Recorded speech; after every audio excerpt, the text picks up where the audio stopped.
ये कहानी है एक ऐसे खतरनाक स्नाइपर की जो अपनी आंखों पर पट्टी बांधकर भी कई किलोमीटर दूर अपने टारगेट को मार गिरा सकता है। लेकिन ये स्नाइपर पहले एक साधारण मैथ टीचर हुआ करता था। उसे न हथियार पसंद थे और न ही जंग। मगर एक दिन उसकी लाइफ में कुछ ऐसा हादसा हुआ जिसने एक साधारण टीचर को बेरहम स्नाइपर बना दिया। कहानी की शुरुआत यूक्रेन के एक छोटे से गांव से होती है, जहां एक घर में रहने वाले कपल को दिखाया जाता है। दोनों अपनी छोटी सी दुनिया में हंसी खुशी जिंदगी गुजार रहे होते हैं। इस घर में रहने वाले आदमी का नाम मिकोला है, जबकि उसकी वाइफ का नाम एलिना है। एलिना एक बेहतरीन ड्राइंग आर्टिस्ट थी। वो लकड़ियों को तराश कर तरह तरह के खूबसूरत स्टेच्यू बनाती थी। वहीं मिकोला पास के एक स्कूल में मैथ पढ़ाता था। वह एक शानदार टीचर था और लगभग सभी बच्चे उसे बहुत पसंद करते थे, शिवाय बेन के। बेन बेहद बदतमीज और घमंडी लड़का था। वह मिकोला को बिल्कुल भी पसंद नहीं करता था, इसलिए उसे जब भी मौका मिलता वो मिकोला को परेशान करता। उसकी कोशिश बस यही रहती कि मिकोला गुस्से में आकर उस पर हाथ उठा दे, ताकि वह शिकायत करके उसे स्कूल से निकलवा सके। लेकिन मिकोला स्वभाव से बहुत शांत था, इसलिए बेन की हरकतों का उसे फर्क नहीं पड़ता और वह हमेशा अपनी जिंदगी में खुश रहता। उसी शाम जब मिकोला घर आया तब एलिना ने उसे बताया कि वह प्रेग्नेंट है। ये खबर सुनते ही उसे बहुत खुशी हुई, क्योंकि बहुत जल्द मिकोला पिता बनने वाला था। दोनों ने साथ मिलकर इस खुशी को सेलिब्रेट किया। अगले दिन मिकोला हमेशा की तरह एलिना को बाएं बोलकर साइकिल से स्कूल के लिए निकल पड़ा, लेकिन रास्ते में उसकी नजर दो सोल्जर्स पर पड़ी। वे सिगरेट पी रहे थे और उनकी वर्दी यूक्रेनियन सैनिकों जैसी बिल्कुल भी नहीं थी। यह देखकर मिकोला को कुछ अजीब लगा, लेकिन उसने यही सोचा कि शायद सरकार ने सोल्जर्स की वर्दी बदल दी होगी, इसलिए उसने इस बात पर ज्यादा ध्यान नहीं दिया और सीधे स्कूल पहुंचा। मगर स्कूल के अंदर कदम रखते ही वह हैरान हुआ। पूरा स्कूल सुनसान पड़ा था और वहाँ एक भी बच्चा मौजूद नहीं था। तभी उसकी नजर टीवी पर चल रही न्यूज पर पड़ी, जिसमें बताया जा रहा था कि यूक्रेन पर कब्जा करने के लिए रशियन सोल्जर्स देश के अंदर घुस चुके हैं। तभी मिकोला को समझ आया कि रास्ते में दिखे सोल्जर्स असल में रशियन थे। ये सोचते ही उसे एलिना की चिंता सताने लगी, क्योंकि वह घर पर अकेली थी। वह तुरंत अपनी साइकिल लेकर घर की तरफ दौड़ पड़ा, लेकिन तब तक बहुत देर हो चुकी थी। घर पहुंचते ही उसने देखा कि वही दो रशियन सोल्जर्स एलिना को बेरहमी से पीट रहे थे। मिकोला उसे बचाने के लिए आगे बढ़ा, लेकिन सिपाहियों ने उसे भी बुरी तरह पीटना शुरू कर दिया। वह उनसे बार बार गुहार लगाता रहा कि उसकी पत्नी प्रेग्नेंट है, उसे छोड़ दो, लेकिन किसी ने उसकी एक नहीं सुनी और दोनों पर लगातार हमला करते रहे। कुछ देर बाद एक रशियन सोल्जर ने पूरे घर की तलाशी ली। जब उसे अंदर कुछ भी कीमती नहीं मिला तो उसने गुस्से में पूरे घर को आग लगा दी और वहां से जाने लगा। अपना घर जलता देख एलिना खुद को रोक नहीं पाई। उसने गुस्से में एक पत्थर उठाया और सोल्जर्स पर फेंक दिया। ये देखते ही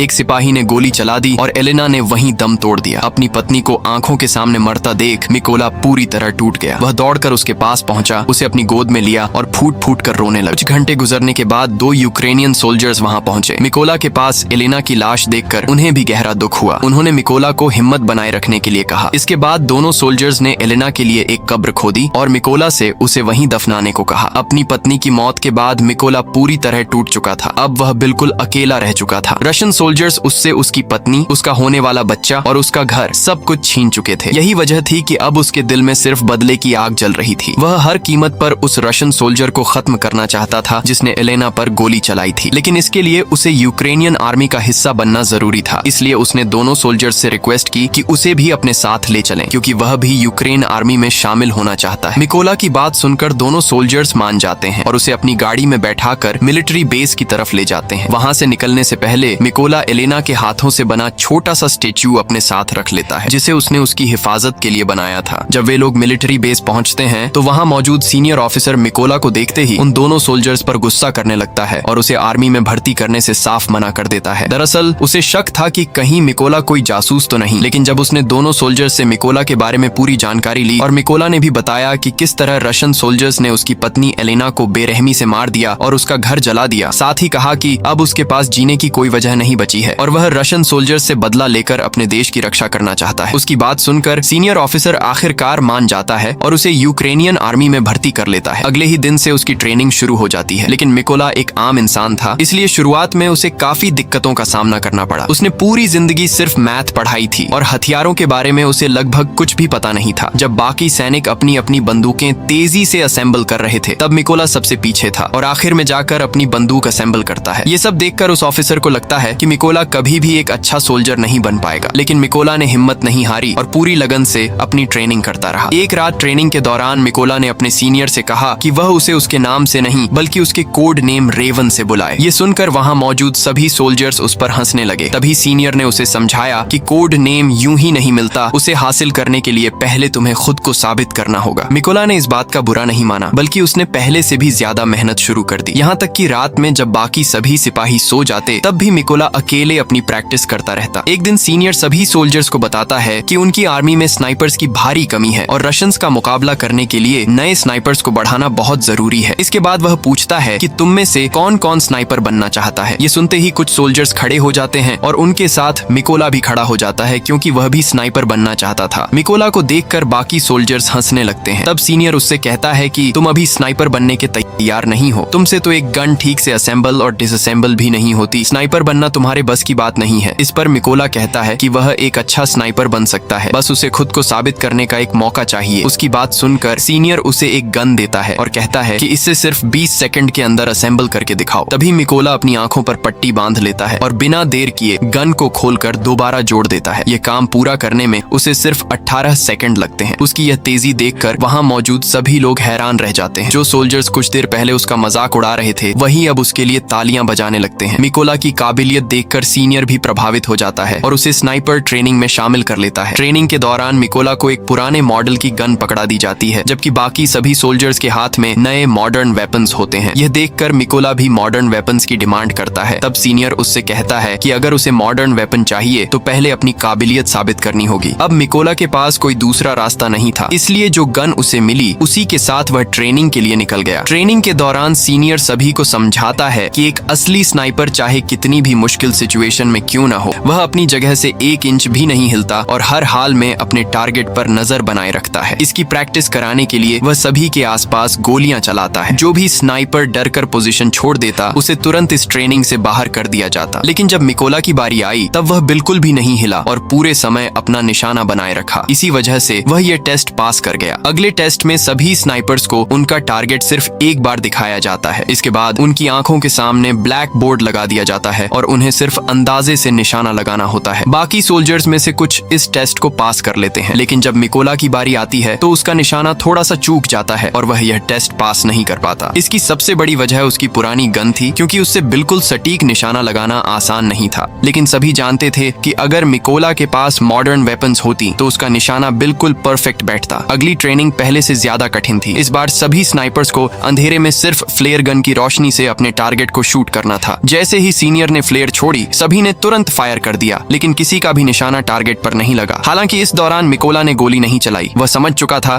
कि फ्लेयर की रोशनी में सीधे टारगेट पर निशाना लगाना नामुमकिन है। इसलिए जैसे ही फ्लेयर आसमान में गई उसने गोली चलाने के बजाय पहले उसी रोशनी में टारगेट की दूरी का सही अंदाजा लगाया। फिर अपनी मैथ की नॉलेज का इस्तेमाल करते हुए उसने एक सटीक शॉट दाग दिया। उसका निशाना बिल्कुल सही बैठा। ये देखकर सीनियर और बाकी सभी सोल्जर्स दंग रह गए, क्योंकि आज तक इस टेस्ट को कोई भी पूरा नहीं कर पाया था। सिर्फ मिकोला ही इसमें सफल हुआ। उसकी इस काबिलियत से प्रभावित होकर सीनियर ने आखिरकार उसे उसका पसंदीदा कोड नेम रेवन दे दिया। ऐसे ही दिन बीतते गए और मिकोला पूरी मेहनत से अपनी ट्रेनिंग करता रहा। आखिरकार वह दिन भी आया जब उनके ट्रेनिंग का रिजल्ट आने वाला था। यहाँ कर्नल ने मिकोला को सल्यूट किया और बताया कि उसने यह टेस्ट पास कर लिया है। कुछ दिनों बाद कर्नल मिकोला के पास आता है और कहता है कि अपना सामान पैक कर लो, क्योंकि अब उन्हें एक मिशन पर निकलना है। खबर मिली थी कि कुछ रशियन सोल्जर्स ने एक चेक पोस्ट पर कब्जा कर लिया है। यहीं से कहानी अपने असली मोड़ पर पहुंचती है। थोड़ी ही देर में मिकोला अपनी टीम के साथ उस जगह पहुंच गया और सभी ने अपनी अपनी पोजीशन संभाल ली। वे रशियन सोल्जर्स पर निशाना लगाने ही वाले थे कि तभी उन्हें दूर एक गाड़ी चेक पोस्ट की तरफ आती दिखाई दी, जिस वजह से कर्नल सभी को शूट न करने को कहता है। दूसरी तरफ रशियन सोल्जर्स ने गाड़ी रोककर अंदर बैठे लोगों को बाहर आने को कहा। उन्होंने उनके पासपोर्ट चेक किए और पूरी गाड़ी की भी तलाशी ली। सब कुछ सही मिलने के बाद उन्होंने उन्हें जाने की इजाजत दे दी, लेकिन उनके पासपोर्ट अपने पास ही रख ली। जब उन्होंने अपने पासपोर्ट वापस मांगे तो सोल्जर्स ने उन्हें बेरहमी से पीटना शुरू कर दिया। ये देखते ही कर्नल ने फायर करने का आदेश दिया। अगले ही पल सभी स्नाइपर्स ने अपने अपने टारगेट को ढेर कर दिया और इसी के साथ उनका पहला मिशन कंप्लीट हो गया। मिशन खत्म होने के बाद जब सभी बेस पर लौटे तो मिकोला ने देखा कि उसके कई साथी बेस पर मौजूद नहीं हैं। वह परेशान हुआ। आखिर सब कहां चले गए? जब उसने पूछा तो उसे बताया गया कि उन्हें एक दूसरे मिशन पर भेजा गया है। अगले ही दिन उसे खबर आई कि उसके कई साथी मिशन के दौरान मारे गए हैं और उन्हें एक रशियन स्नाइपर ने मारा है। उस स्नाइपर का नाम सिरी था और वह रशिया का सबसे बेहतरीन स्नाइपर था। ऐसे ही कुछ दिन बीत गए और मिकोला भी अपनी टीम के साथ अगले मिशन पर रवाना हुआ। वहां पहुंचते ही उन्होंने चारों तरफ लैंड माइन्स बिछाई और अपनी अपनी अपनी पोजीशन संभाल ली। थोड़ी देर बाद रशियन सोल्जर्स वहां आ पहुंचे और उनके साथ बेन भी था। बेन वही लड़का था जो स्कूल में मिकोला को हर रोज परेशान किया करता था और अब उसने रशियन आर्मी ज्वाइन कर ली थी। जैसे ही कर्नल ने फायर करने का आदेश दिया, मिकोला कुछ पल के परेशान हो जाता है क्योंकि वह अपने ही स्टूडेंट को नहीं मारना चाहता था। लेकिन अगले ही पल वह मिकोला अपने जज्बातों पर काबू पाकर सीधे लैंड माइंस पर गोली चला देता है। तो वहाँ जोरदार धमाका होता है जिससे बेन समेत सभी रशियन सोल्जर्स मारे जाते हैं। मिशन खत्म होने के बाद कर्नल गुस्से में मिकोला से पूछता है कि ऑर्डर मिलते ही उसने फायर क्यों नहीं किया, जिस पर मिकोला कहता है कि उन सोल्जर्स में मेरा एक स्टूडेंट भी था, इसलिए मैं उसे मारना नहीं चाहता था। तभी कर्नल उसे समझाता है कि वहाँ बेन तुम्हारा स्टूडेंट नहीं बल्कि दुश्मन था और रशियन आर्मी में शामिल होना उसका अपना फैसला था, इसलिए तुम्हें उसके लिए बुरा नहीं लगना चाहिए। मिशन पूरा करने के बाद पूरी टीम बेस कैंप लौट आई। कर्नल को मिकोला पर पूरा भरोसा हो चुका था। वह अपना ज्यादातर समय उसके साथ ही बिताता था। एक दिन कर्नल ने मिकोला को अपनी फैमिली की फोटो दिखाई और बताया कि उसके परिवार में उसकी पत्नी और 2 बेटियां हैं। उसकी दोनों बेटियां आज तक यही जानती हैं कि उनके पिता एक बिजनेसमैन हैं। उन्होंने कभी यह नहीं बताया कि वह आर्मी में है। यहाँ मिकोला ने भी कर्नल को अपनी पूरी कहानी सुनाई और बताया कि किस बेरहमी से रशियन सोल्जर्स ने उसकी पत्नी एलेना को मार डाला। इस दौरान वह काफी भावुक हो गया, लेकिन कर्नल ने उसे संभाल लिया। अगली सुबह सभी अपने अगले मिशन के लिए रवाना हो गए। ये मिशन काफी इंपॉर्टेंट था क्योंकि खबर मिली थी कि रशियन सोल्जर्स का एक ग्रुप उसी रास्ते से गुजरने वाला है। कर्नल और मिकोला समय रहते अपनी लोकेशन पर पहुंचे और छिपकर इंतजार करने लगे। कुछ देर बाद उन्हें 2 रशियन सोल्जर्स दिखे जो अपनी बाकी टीम का इंतजार कर रहे थे। तभी मिकोला की नजर उनमें से एक सैनिक पर पड़ी। वह वही सोल्जर था जिसने एलेना को गोली मारी थी और इस वक्त वह सीधे मिकोला के निशाने पर खड़ा था।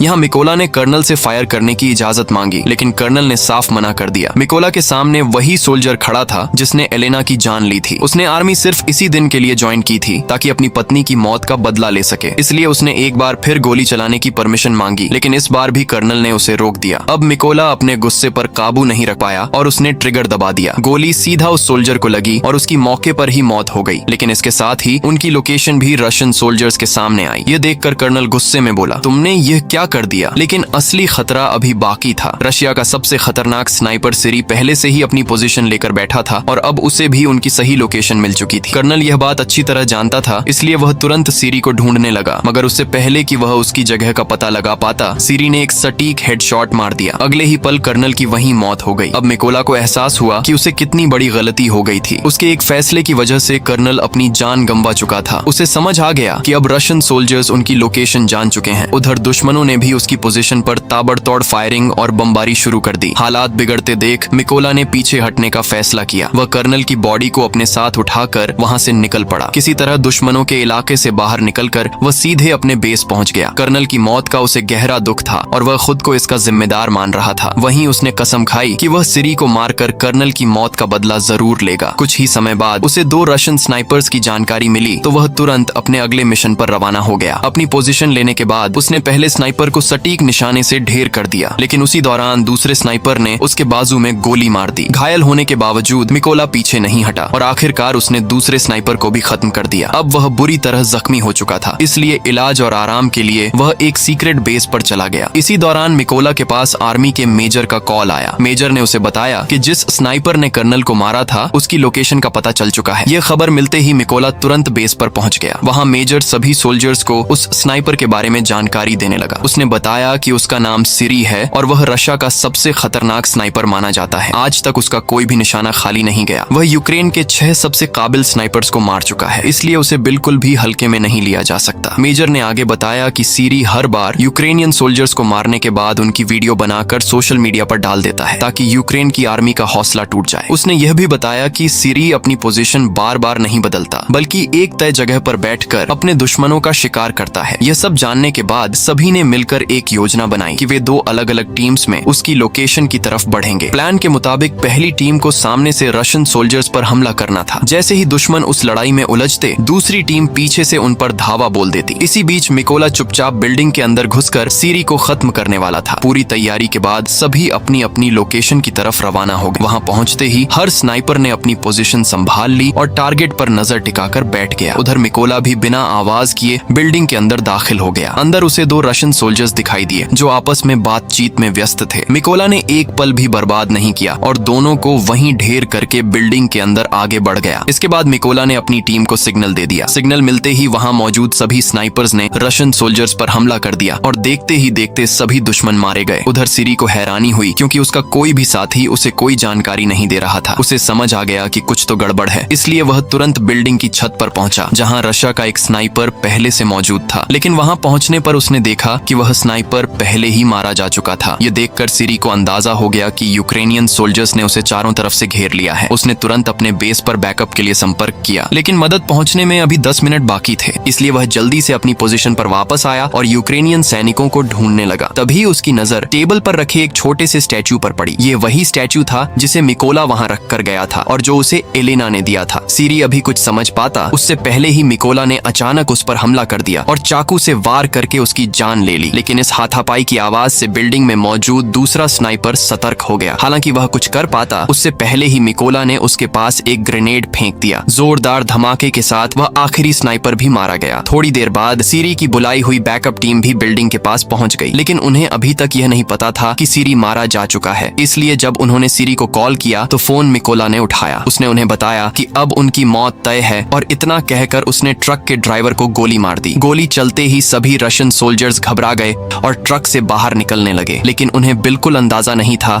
कि यूक्रेनियन स्नाइपर्स पहले से ही उनका इंतजार कर रहे थे। जैसे ही वे बाहर आए, यूक्रेनियन सैनिकों ने हमला शुरू कर दिया और एक एक करके सभी रशियन सोल्जर्स को खत्म कर दिया। इस मिशन के कुछ दिनों बाद मिकोला एलेना की कब्र पर पहुंचा, क्योंकि उसने जो वादा किया था वह अब पूरा हो चुका था। उसने उन सभी लोगों से बदला ले लिया था जिन्होंने उसकी पत्नी और कर्नल की जान ली थी। वहां मिकोला ने कसम खाई कि वह अपनी आखिरी सांस तक अपने देश की रक्षा करता रहेगा। इसके बाद वह वहां से चला गया। इसी के साथ इस कहानी का अंत हो जाता है। आपको ये कहानी कैसी लगी कमेंट करके जरूर बताना।